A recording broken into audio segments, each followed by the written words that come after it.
কোচবিহারের মাথাভাঙার সভা থেকে কেন্দ্রকে নিশানা মমতার। সভার শুরু থেকেই বিভিন্ন ইস্যুতে সুর চড়ালেন তৃণমূল নেত্রী। সিএ থেকে আবাস, নারেগা কোনো ইস্যুতেই দিল্লিকে ছেড়ে কথা বলেননি মমতা বন্দ্যোপাধ্যায়। কোচবিহারের সভায় বিজেপির বিরুদ্ধে অল আউট আক্রমণে মমতা বন্দ্যোপাধ্যায়।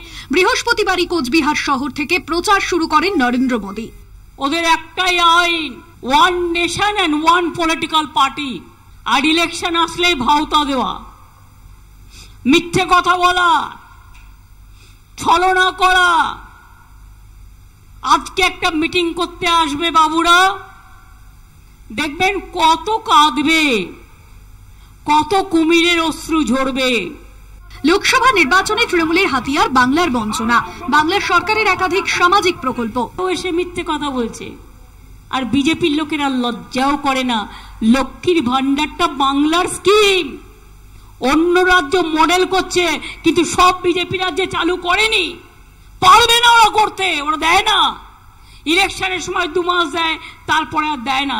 কদিন আগে বললো 7 টাকা দেব, বাংলায় 100 দিনের কাজে বাড়াবো। আরে টাকাই তো দিস না 3 বছর ধরে, আবার 7 টাকা বাড়াবে কি?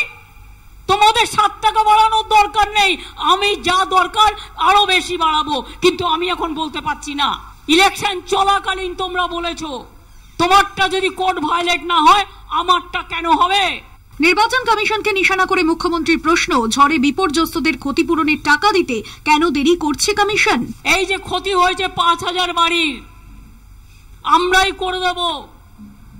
শুধু ইলেকশন কমিশনের কাছে রিকোয়েস্ট আছে, এটাকে ঝুলিয়ে রাখবেন না। মানুষগুলো রাস্তায় পড়ে আছে, স্কুলে পড়ে আছে, তাদের টাকাটা দিতে পারলে সরকার প্রশাসনের হাত দিয়ে দেবে, তাহলে ওদের বাড়িগুলো হয়ে যাবে। আমরা বাড়িগুলো করে দেব, এটা প্রশাসনের সিদ্ধান্ত। আমি এখন যেহেতু ইলেকশনে আছি, এটা প্রশাসন করবে। কেন আটকে রেখেছেন? মমতার অভিযোগ, আবাসের টাকা আটকে নতুন করে আবেদন করতে বলছে বিজেপি। কলকাতা টিভি।